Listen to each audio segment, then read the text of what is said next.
Olá, uma boa noite para você.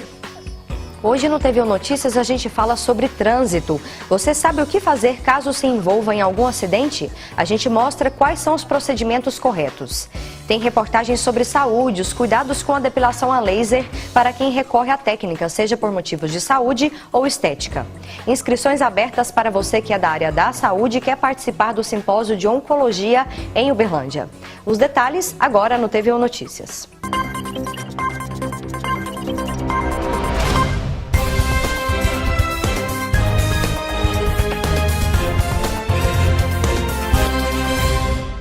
Em 2015, Uberlândia registrou mais de 6.000 acidentes sem vítima e mais de 3.000 com vítima. Até abril desse ano já são mais de 1.000 acidentes. E você, motorista, sabe o que fazer quando acontece uma colisão? Descubra na reportagem a seguir. Matheus já teve 4 acidentes de carro. Ele conta como lidou com a primeira situação. A minha reação a princípio foi um pouquinho de ansiedade, porque como eu ainda não tinha passado por isso e era um motorista recente, eu fiquei um pouquinho perturbado e não sabia muito o que fazer, porque a gente não imagina o que acontece, né? Vai acontecer com a gente. Mas por conta de autoescola e experiências que eu vivi com outras pessoas que sofreram um acidente, eu consegui lidar bem com a situação, contornar bem, de modo que ocorresse tudo bem no final, apesar da dor de cabeça que sempre acontece, né? Quem também já teve um acidente, uma simples colisão no trânsito de Uberlândia foi Guilherme. Eu sabia o que fazer porque eu já presenciei alguns fatos parecidos, né? Então, para mim foi bem tranquilo. Quando eu tive essa colisão que eu bati na traseira do outro rapaz, eu só liguei pro meu pai, conversei com o rapaz e resolvemos de uma maneira mais pacífica, sabe? Matheus e Guilherme fazem parte da estatística dos acidentes de trânsito de Uberlândia. De acordo com a Secretaria de Trânsito e Transportes, CETRAN, em 2015 foram 6.541 acidentes sem vítima e 3.347 com vítima. O número total de vítimas foi de 4.673. Em 2016, só no primeiro semestre do ano, o total de vítimas foi de 2.159. O coordenador do Núcleo de Educação para Mobilidade Urbana e Cidadania, Mauro, explica o que precisa ser feito em caso de acidente sem vítimas. Uma das dicas é ligar para o número 118 da CETRAN. Primeiramente, levando em consideração se não houver vítima, né, ele não se feriu ou nenhum dos envolvidos se feriram, verificar toda essa situação, sinalizar o local. Logo após, né, na sequência, ver se nenhum veículo está, né, avariado, que não em condições que ainda continue rodando. Se tiver todos em condições de rodagem, coloque o veículo no leito da via. Caso contrário, o condutor, né, estará sujeito a ser penalizado pelo artigo 178 do Código de Trânsito Brasileiro, onde ele pode ser penalizado com a multa, né, média, e se caso ele não venha fazer isso. E se adotar o procedimento para retirar o veículo, se caso o veículo não consiga ser retirado por alguma avaria muito grave, basta que ele acione a autoridade ou um guincho para retirar esse veículo. Isso já é adotar o procedimento, né, para retirar o veículo. Quando há vítima no acidente, por exemplo, pessoas feridas, muda o procedimento. Caso haja vítima, aí ele tem que fazer o seguinte procedimento. Além de sinalizar o local, que é primordial para que não haja risco de novos acidentes, ele deve fazer a ligação imediata para o Corpo de Bombeiros, informar a situação geral da vítima, se ela se encontra consciente ou inconsciente. Isso é fundamental para a priorização do atendimento e logo, né, na sequência, ele continuar dando apoio à vítima e pedir para que ela não se desloque, não tenha nenhum movimento brusco para não ocasionar nenhum agravamento da lesão. Em 2015, as vias da cidade que apresentaram o maior número de acidentes foram as avenidas João Naves de Ávila, Rondon Pacheco e Getúlio Vargas, um total de 362 acidentes. Primeiramente, né, qualquer um, logo depois do acidente, ele deve respirar fundo, acalmar-se, né, não ficar, como diz, mais nervoso, que o próprio acidente já causou um certo estresse, senão ainda vai ficar a situação pior. Procurar, né, conversar com outro condutor, mesmo que ele esteja errado, de forma amistosa. Caso ele venha evadir esse local, lembre-se de anotar a placa, né, do veículo, para que você faça um boletim de ocorrência com, vamos dizer, com um amparo legal um pouco mais sustentável. Até para fazer o acionamento judicial, através da placa, é possível localizar o outro condutor. E a gente ainda continua falando desse assunto, mas agora sobre os pedestres. Será que estamos nos comportando bem nesse trânsito cada vez mais complicado? E tem flagrantes de desrespeito, irregularidades que podem ser fatais ou deixar sequelas graves. Sinal fechado para o pedestre e o que a gente mais vê são as pessoas atravessando a rua. Pressa, descuido, as desculpas são muitas. É porque eu tô indo no cine atrás e eu tô com um pouco de pressa. Correndo para o trabalho, não deu para olhar? 5 minutinhos que... Correria, né? Correria. De acordo com o Código de Trânsito Brasileiro, ao atravessar, é dever do pedestre tomar precauções de segurança, observando a visibilidade, a distância e a velocidade dos veículos. Utilizar sempre as faixas ou passagens delimitadas também é obrigação. Mas, na prática, não é isso que acontece. Esse homem foi sincero com a nossa equipe. Você vai e atravessa mesmo fora da faixa ou com o sinal desligado, o sinal fechado para o pedestre? Aí eu atravesso, sim. Você não tem medo de ser atropelado? Não, eu não. É, por isso mesmo, muitas vezes a causa dos atropelamentos é o descuido do próprio pedestre. Só nos 6 primeiros meses deste ano, o Hospital João 23 atendeu a 1.130 casos de atropelamento em Belo Horizonte. Até o mês de abril, foram 31 mortes em decorrência dos atropelamentos. O último levantamento do Detran mostra que em 2014 foram 2.260 atropelamentos na capital. Ao todo, 65 vítimas acabaram não resistindo. Há 5 meses, a dona Sueli atravessou fora da faixa e foi atropelada por um motoqueiro. O resultado, ela quebrou a clavícula, um braço, um dedo, fraturou a costela, quebrou a perna em 5 lugares, além de um corte profundo na cabeça. Eu ando de cadeira de roda, mas eu já faço fisioterapia. Eu dou conta de andar no andador e dou alguns passos sem nenhum negócio, sem nenhum artefato, né? Após ficar 100 dias na cama, hoje ela começa a ter uma vida normal, só que ainda na cadeira de rodas. Tem uma recuperação boa, mas graças à minha força de vontade. E eu não culpo o motoqueiro, porque eu não atravessei na faixa de pedestre. Isso eu quero que quem estiver assistindo pense muito bem na hora de atravessar uma rua. Eu atravessei com o sinal fechado entre os carros estavam parados. Mas quando eu cheguei na linha MOVE, o sinal abriu, eu me preocupei em ver se vinha MOVE. O MOVE não veio, mas eu também não vi que uma moto estava passando pela linha MOVE, coisa que eles também não podem fazer e fizeram. Tem que respeitar a sinalização. Senão é um perigo de atropelamento. Vamos conferir agora a previsão do tempo para amanhã. Em Uberlândia, mínima de 19 e máxima de 30 graus. Terça-feira com sol entre nuvens e possibilidade de chuva. Confira como fica a temperatura em outras cidades da região.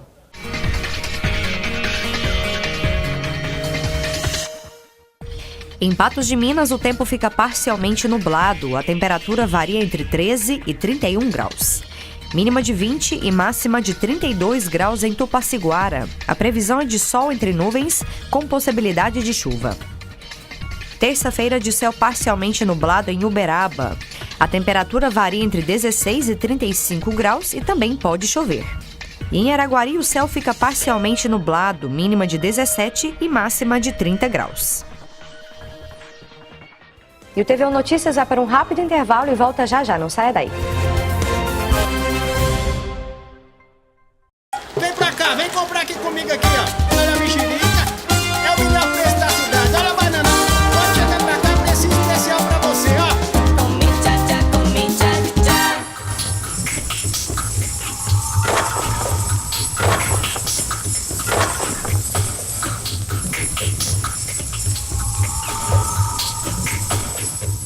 Compra consciente. APP Uberlândia.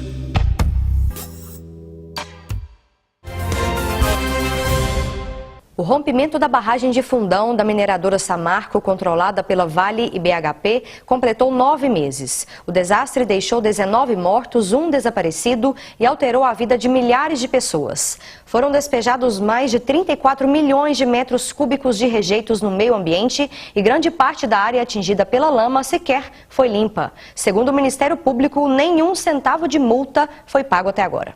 Os técnicos do IBAMA vistoriaram 96 pontos ao longo de 100 quilômetros, desde o complexo de Germano, onde fica a barragem de Fundão, até trechos do Rio Doce e seus afluentes. Pouco foi feito para reduzir os impactos ambientais e remover os rejeitos. A mineradora tem um prazo máximo de 10 dias para mapear os rios e demais leitos de água afetados e implementar ações recomendadas em cada um dos pontos afetados. As obras de contenção de encostas, por exemplo, devem ser realizadas até 1º de setembro, quando começa o período de chuva na região.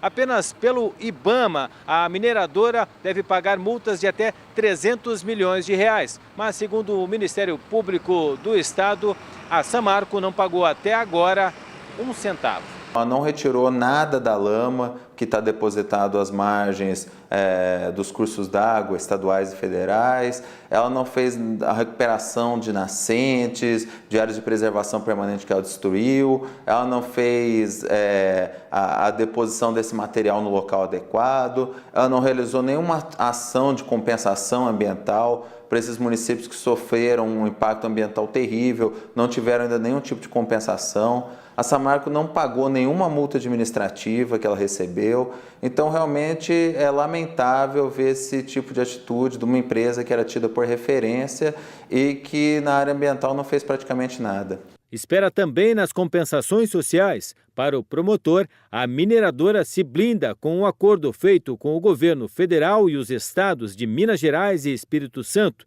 que limita as indenizações em 20 bilhões de reais. Eles usam esse acordo para justificar não fazer nada, dizendo que eles estão cumprindo os prazos do acordo. Então são várias das dificuldades que a gente lida e a gente não pode nos dar por derrotados. Não existe como prever um valor, prever um acordo fechado, uma coisa ainda que não está mensurada, né? E mais uma vez a empresa se blinda com isso, né?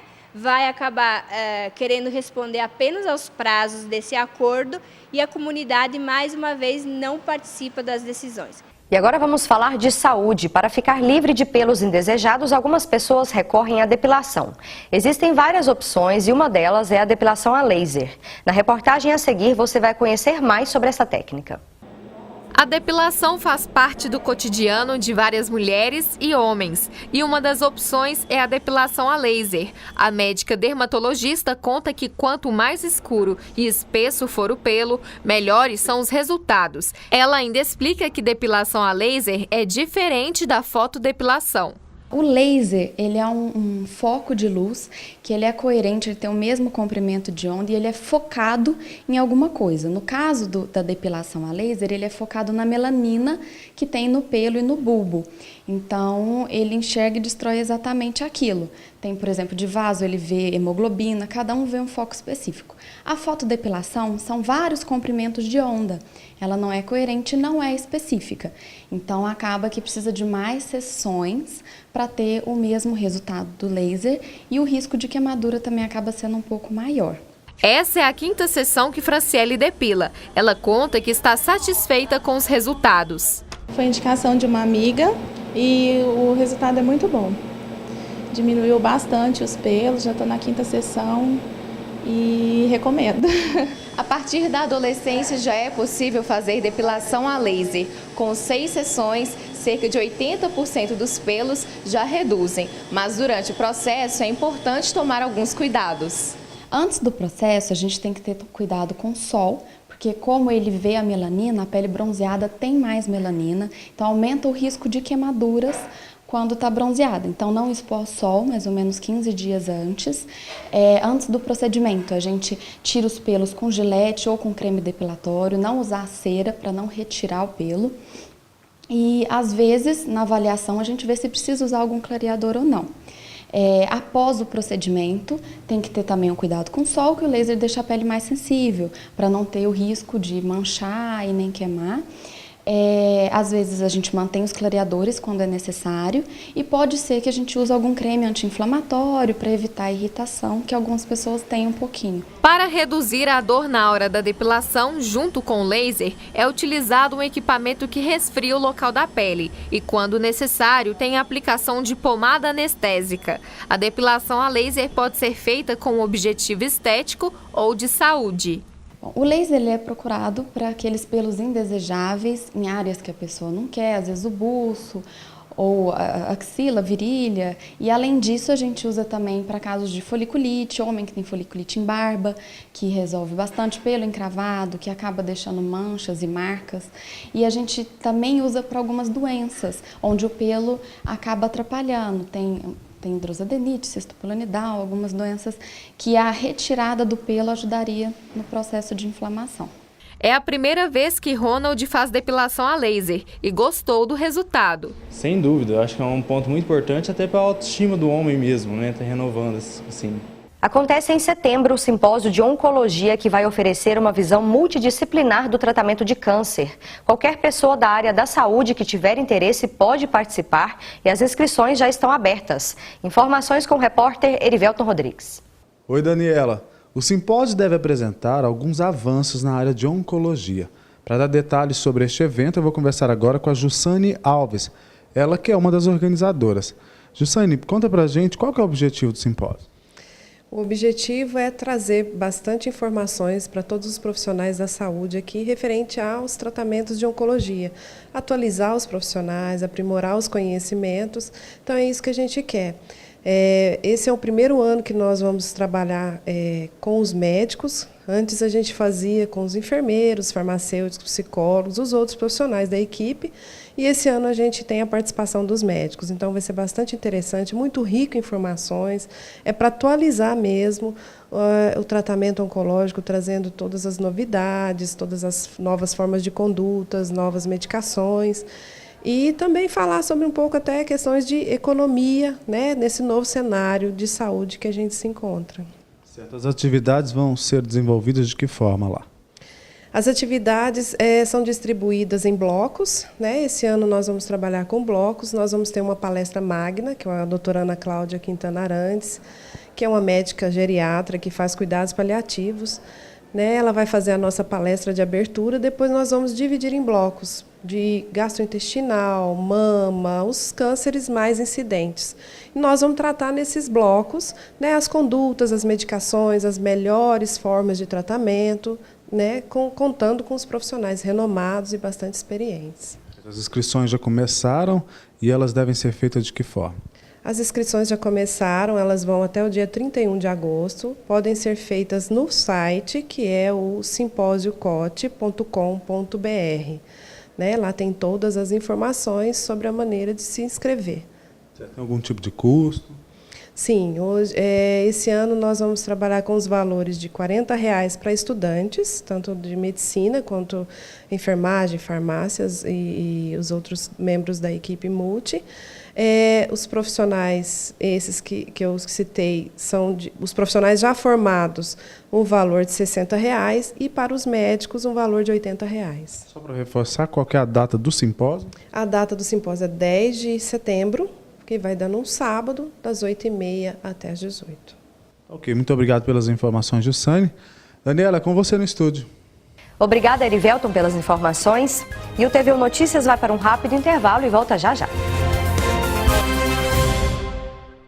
Olha, é uma calinha. Que calinha linda! A calinha tá rindo pra mim. Eu vou brincar com você, calinha.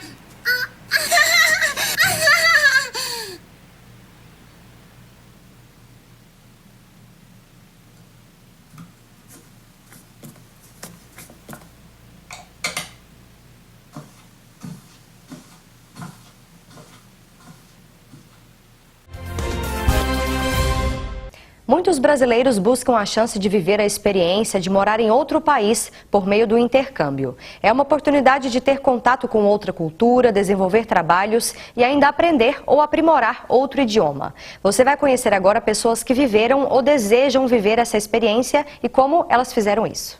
Andressa está no 4º período do curso de Arquitetura da Universidade Federal de Uberlândia. A estudante tem vontade de participar de algum trabalho relacionado a comunidades sustentáveis no exterior. Ela escolheu o intercâmbio para realizar esse desejo e, por isso, veio até a AIESEC.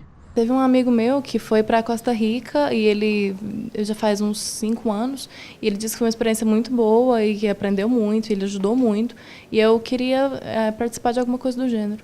A AIESEC é uma organização internacional que busca desenvolver algumas habilidades nos jovens estudantes por meio de intercâmbios. O nosso intuito é que, através desses intercâmbios, a gente consiga desenvolver nos jovens a liderança. E a gente faz isso a partir do momento que a gente tira esses jovens da sua zona de conforto.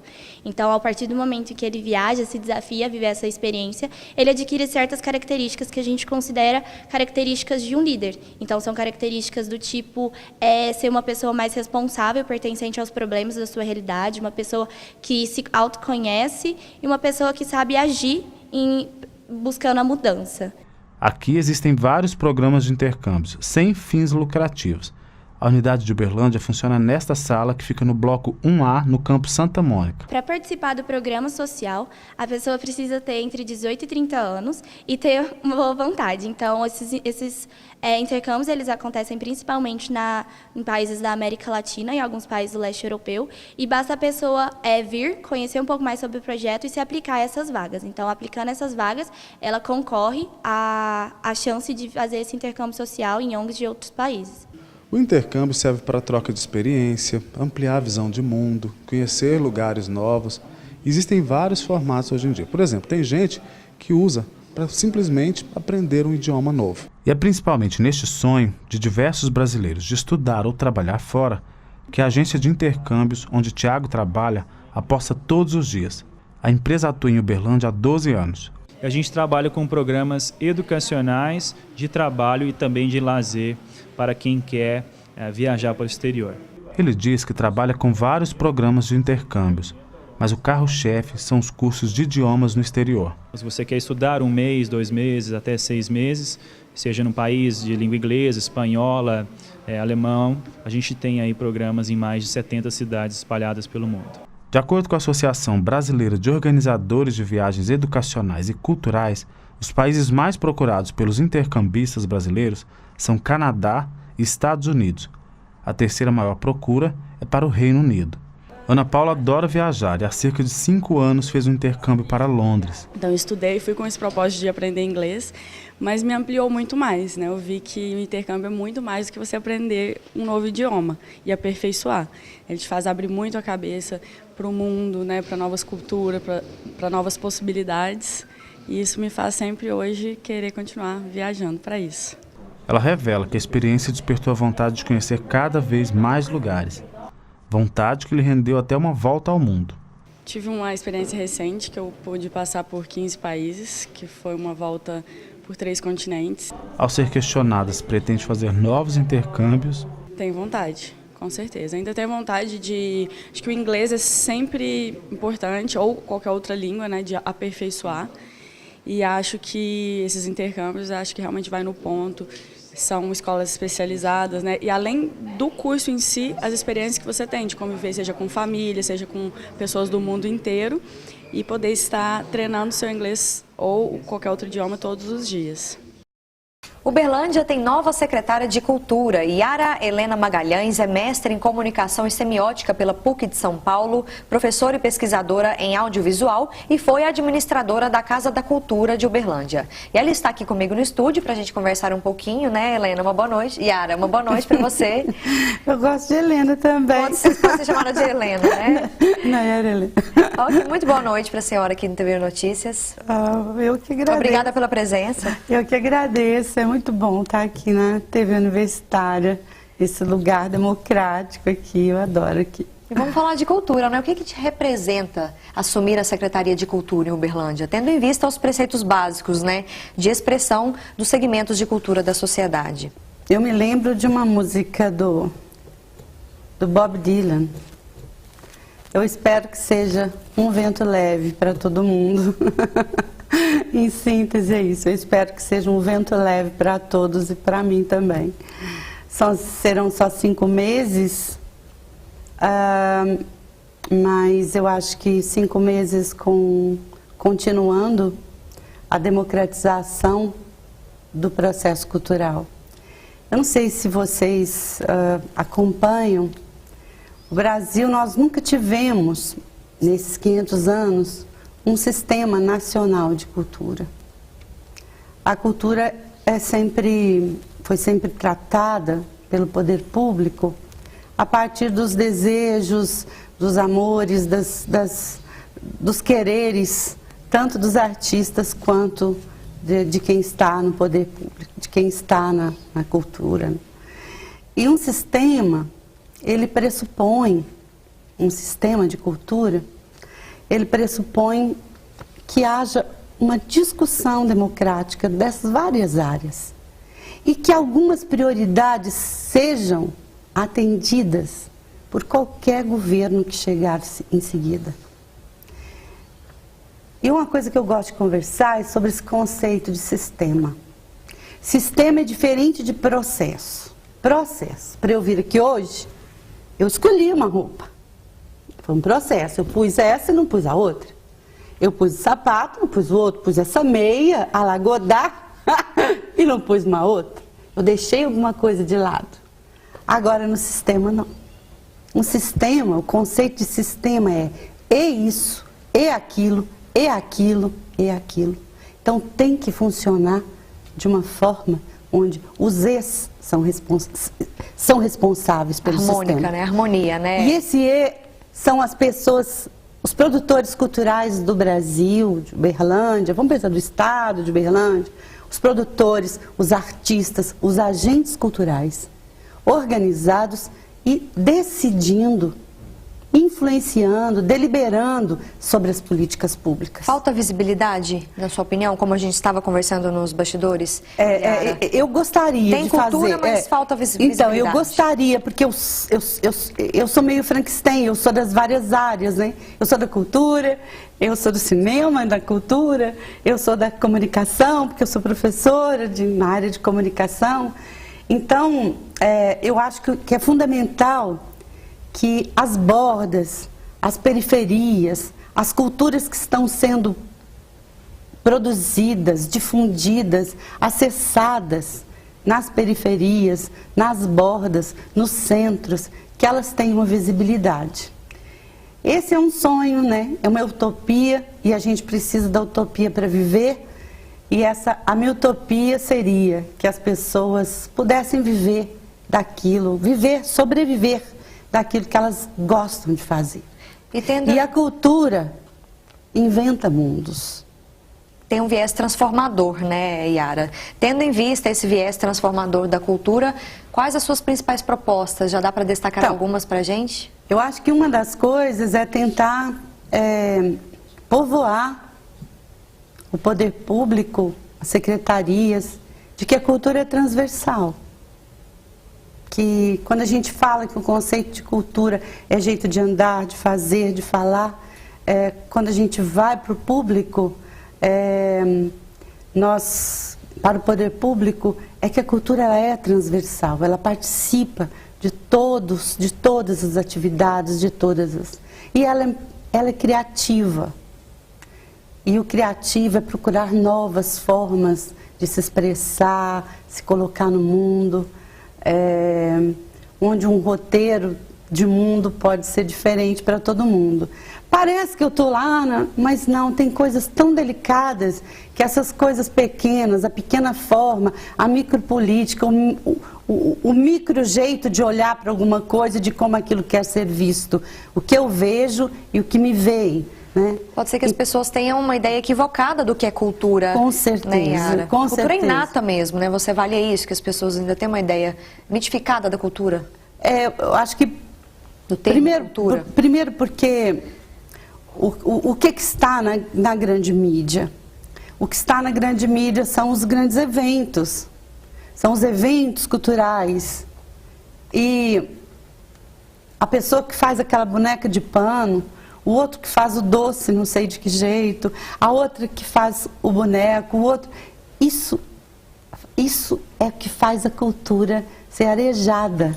Então, existem várias culturas. E eu acho que na grande mídia, o que passa são os grandes eventos, as grandes, né?